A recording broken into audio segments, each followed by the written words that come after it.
আসসালামু আলাইকুম, আমি চম্পা। আপনারা দেখছেন চম্পা কিচেন। আজকে চম্পা কিচেন নিয়ে এসেছে একদম ইউনিক রেসিপি, মাছের ডিম দিয়ে মিক্স ভেজ কারি।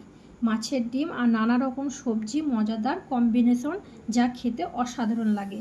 ফ্যামিলিতে ডিনার বা লাঞ্চ যেখানেই পরিবেশন করবেন সবার মন ভরে যাবে। চলুন দেখা যাক আজকের মিক্স ভেজ আমি কিভাবে বানাচ্ছি। বন্ধুরা সব কেমন আছেন?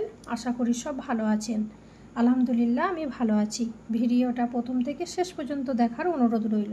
আমি এখানে নিয়ে নিয়েছি 500 পুঁইশাক। পুঁইশাকটা আমি কেটে নিয়েছি। মাছের ডিম নিয়ে নিয়েছি, কুমড়ো নিয়ে নিয়েছি, আলু নিয়েছি, আর নিয়েছি ঝিঙে আর বরবটি। সব ছোট ছোট করে কেটে ধুয়ে একটা জায়গার মধ্যে রেখে দিয়েছি।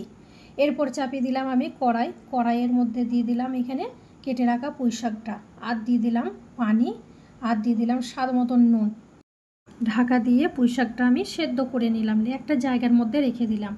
ওই কড়াইয়ের মধ্যে দিয়ে দিলাম পরিমাণ মতন সর্ষে তেল, আর কেটে রাখা সবজিটা তেলের মধ্যে দিয়ে আমি ভালো করে ভেজে নেব। 2-4 বার নেড়ে চেড়ে স্বাদ মতন নুন দিয়ে সবজিটা আমি লাল করে ভেজে নিলাম, একটা জায়গার মধ্যে রেখে দিলাম।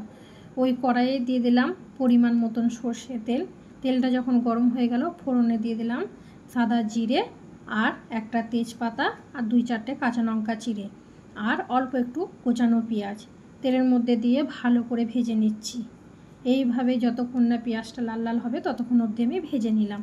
আর দিয়ে দিলাম 1 চামচ আদা রসুন বাটা, আর দিয়ে দিলাম এখানে মাছের ডিমটা।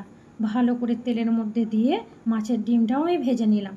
আর দিয়ে দিলাম স্বাদ মতন নুন, 1 চামচ হলুদ গুঁড়ো, 1 চামচ জিরে গুঁড়ো, আর 1 চামচ ধনে গুঁড়ো আর লঙ্কা গুঁড়ো। মশলাটা দিয়ে ভালো করে ভেজে নিলাম। নিয়ে ওপর থেকে দিয়ে দিলাম ওই ভেজে রাখা সবজিটা মশলার মধ্যে, ডিমের মধ্যে দিয়ে ভালো করে নেড়ে চেড়ে আমি আবারও ভেজে নিলাম। নিয়ে দিয়ে দিলাম এখানে 1 কাপ পানি। বন্ধুরা এই রান্নাটা একবার বাড়িতে বানিয়ে দেখবেন, অসাধারণ লাগে। বন্ধুদের কাছে একটা অনুরোধ, একটা লাইক আর পুরো ভিডিওটা দেখার জন্য। আমি এখানে ঢাকা দিয়ে দিলাম আধ ঘন্টার জন্য।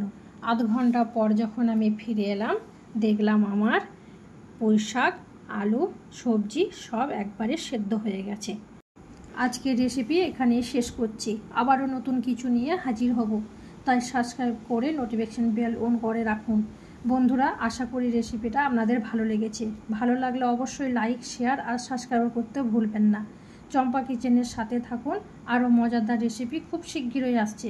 ততদিন ভালো থাকুন, সুস্থ থাকুন। খুদা হাফেজ।